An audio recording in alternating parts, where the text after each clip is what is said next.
Hey everybody, good beat to be with you again here on Wednesday. Tonight we're going to talk more about friendships.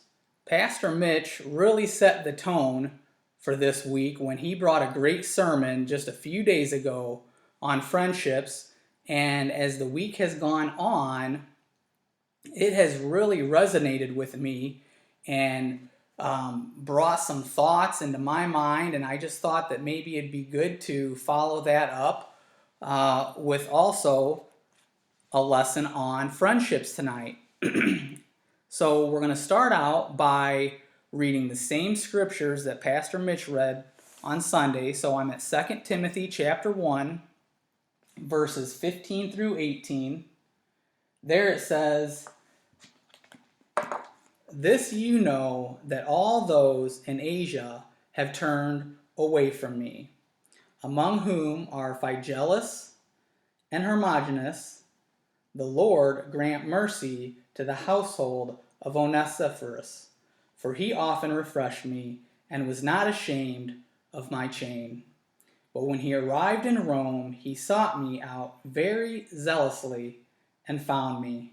The Lord grant to him that he may find mercy from the Lord in that day, and you know very well how many ways he ministered to me at Ephesus." So, some great scriptures there. You know, when I left church last Sunday, I was doing what probably many of you were doing. I was thinking about those special relationships that God has blessed me with over the years, and God has been so good to me in that regard. But as the week has gone on, you know, I've gone a little bit further in thinking, and it was about late Monday, Tuesday, when I started thinking not so much about the great relationships or friendships that I've had in my life, but I started thinking about how have I been treating the friendships in my life. And to be honest with you, what I found, I really didn't care for all that much. In fact, I found myself on common ground with some of Paul's so-called friends from these scriptures that were just read. In these 4 verses, I can count 4 different groups of types of friends. And many times, I think that we fall into these groups concerning our own personal relationships. So as we go through these 4 types of friendships, maybe we can reflect on who we are and what kind of friend we are being to others. So if we're at verse 15, the first group of friends we're going to talk about, and I use the term friends very loosely with this first group. Notice what it says. It says, "All those in Asia have turned away from me." So this first group of all right, a group that is unnumbered and a group that I think of as almost acquaintances, all right? They didn't have that deep-rooted, vested relationship with Paul. And how do we know that? We know that because it says that they turned away from Paul. Now, if these individuals turned away from Paul, that tells me that they once turned to Paul. All right? And when you turn to Paul, you're not just turning to anybody. You know, you see him, you hear him, but most importantly, you're going to know what Paul represents as the apostle of Jesus Christ. So when they turned to Paul and they took Paul in, they were able to see those things. They were able to see righteousness from Paul. Sadly, this group was unwilling to put forth the effort to stick by Paul's side, though. It takes hard work to be a good friend. And all these unnamed individuals became more of an acquaintance than a true friend to Paul. And I think that we probably all would say that we have acquaintances. And after reading these scriptures, I feel confident that the acquaintances in our lives are important. All right? The acquaintances in our lives are important. They're important because we have spiritual messages that reside within us. And those messages, they need to get out sometimes to our family, to our friends, even to some of these acquaintances that are around us. And even further, some of these acquaintances, maybe they have a message for us that's just waiting to come out. As Christians, we need to make an effort to become better friends with our acquaintances. You know, just the other day, I was coaching a softball game for my daughter Jamie. And I walked out of the dugout, and one of my acquaintances was standing there on the sideline behind the fence, watching his daughter. And I just picked up small talk, one sentence, asked him how he was doing. And you know what? He didn't seem his normal self. He's normally smiling and happy and laughing. And I didn't see any of that. And I didn't really realize it and pick up on it at that time.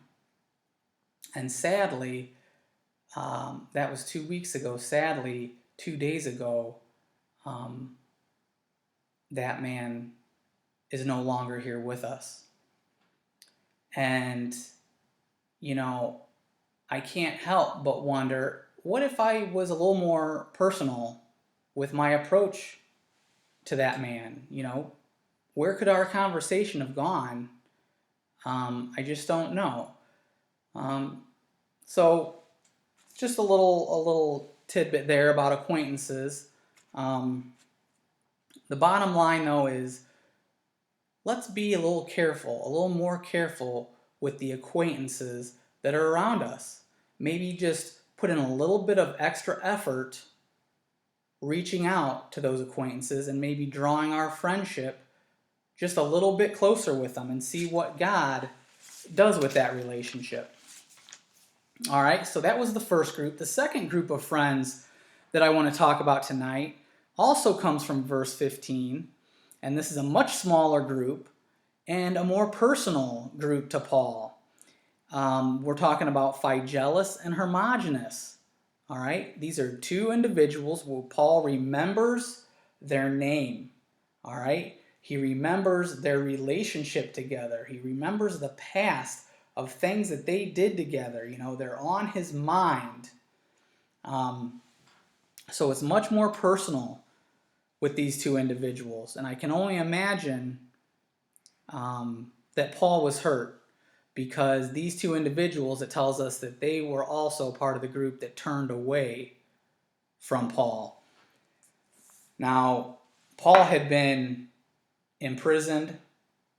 He's rejected by some Hebrews. He's been rejected by some Romans. He's rejected by the world. And now he's being rejected by some of his friends. And that's never an easy thing to deal with.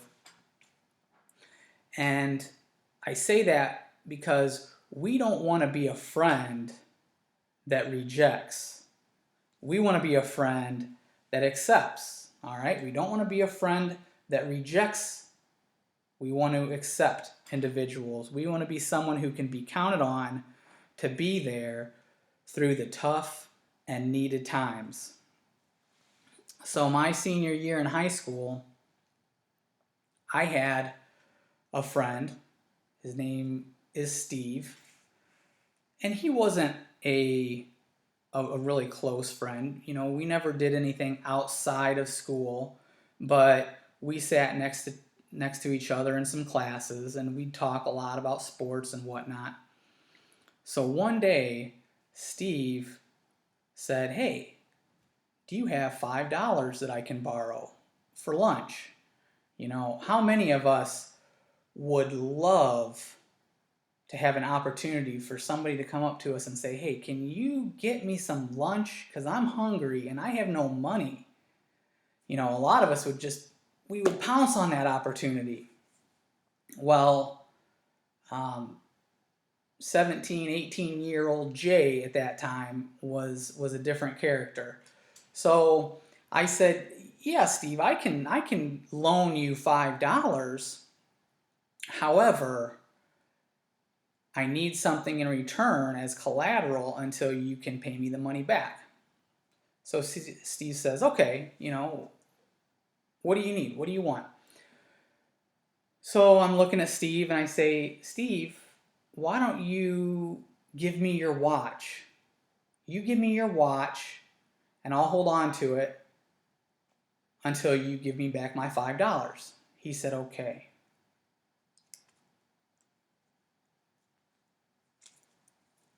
So I took the watch right off my friend Steve's wrist. And this is his watch still. You think that would have been enough, right, for collateral? No. The young Jay, he wanted more. All right. So I'm looking Steve up and down, and what do I notice next? Like I said, we're seniors, and it's right near the end of the year, and I notice his class ring on his finger. I say, "All right, Steve, I already got your watch, but also I'll take your class ring, and I'll hold on to it until you can give me my $5 back." So what did Steve do?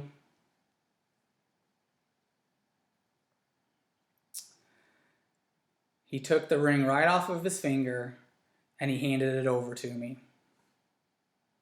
And this is Steve's class ring. So you'd think I'd have more than my $5 for collateral, right? Well, it just so happens that Steve also had a baseball card with him. And I said, "Steve, I will hold on to your baseball card as well until you can give me the $5 back." And at the time, this card, it was impressive, but not as impressive as it is today. So Steve then handed over this New York Yankees Derek Jeter signed baseball card. This card's worth a lot of money today. So I had these 3 items, all were Steve's, all just so he could eat lunch. This is ridiculous. I can't believe that I did this to somebody. But that's what happened. And you know what happened? High school ended, and since Steve and I weren't real close friends, what did we do? Well, we turned away from each other. He went and started his life going this way, and my life went this path. And I have not seen Steve ever since. So we graduated in 1997. All these years have gone by, and I've not been able to say to Steve that I'm sorry. I haven't been able to give these items back to Steve. That's what I want to do. That's why I'm hanging on to these items, because one day I'm hoping, our paths cross again, and maybe I can ask Steve for some forgiveness. But with a friend like me, who needs to have an enemy? It was a bad situation. I've played games with the best of them as far as friendships go, and I've got some regrets. But today I sit here before you and I can say that I'm so thankful of our great supreme God who has opened my eyes to a different world now. He's helped me find some spiritual growth to the point where I look at friendships in a much different way now, and I'm very thankful for that. So moving on, those were our first two groups, a little on the negative side. But now we go to our third group of friends, and here we've got a couple of Paul's BFFs, right? His best friends forever. This is Timothy, who he's writing this letter to, and also Onesiphorus. These two individuals, they represent a friend who accepts others for who they are, a friend who leaves others uplifted and refreshed and not exhausted or debilitated. This is the kind of friend that we want to strive to be. Someone willing to put in the hard work that's needed and to go the extra mile. Just like Onesiphorus, he went the extra mile. He traveled the dangerous and less traveled road to Rome. When so many other people abandoned Paul, Onesiphorus went out of his way to track down Paul. He took that road to Rome, and with zeal, when he got there, he seeked out Paul. So it's a special friend that we're talking about. I believe that Onesiphorus was on a mission where he was sent from God to reach out to Paul. Maybe some of us have a friend tonight that comes to mind. Somebody that we haven't seen for a while.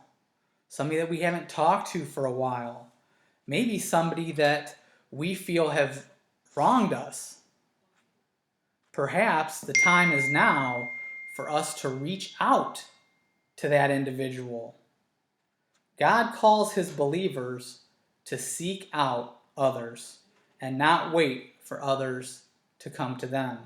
Just like Onesiphorus did for Paul, and just like Paul did to the masses with the gospel. All right, the last friendship from these scriptures, the fourth one, is the Lord God. Paul had lost some of his freedoms. He had lost some of his friends. So many other things he lost, but the one thing that the world couldn't take away from him was his friendship with God, which we can clearly see intact from these scriptures, where Paul turns to God and asks God to intervene in the lives of the ones that he cares for most. Our God is a God who will never leave us nor forsake us. He's a God who provides for our every need, and he is the one who sets the foundation for all our other relationships to be built upon. Without God, if we're building relationships with others, it's not going to be built upon a solid foundation. But if we have God in our life, and he's important to us, and these other friendships are important to us, they will be built upon him, and they will be built much stronger. John chapter 15, verse 15 says, Jesus said, "No longer do I call you servants, for a servant does not know what his master is doing, but I have called you friends. For all things that I heard from my Father, I have made known to you." Jesus is truly our greatest friend, and we have so much to be thankful for. I'm so thankful tonight that he wasn't stingy with all of his greatness, that it was his desire to share with everybody. It's out there for everybody, whether they believe in him or not. The truth is out there. So let's be thankful for that. Well, hopefully tonight, um, we've seen some important traits that make a strong Christian friend. And it's now our turn to go out there and treat others the way that God intended us to. Thank you very much and have a good week. We'll see you Sunday.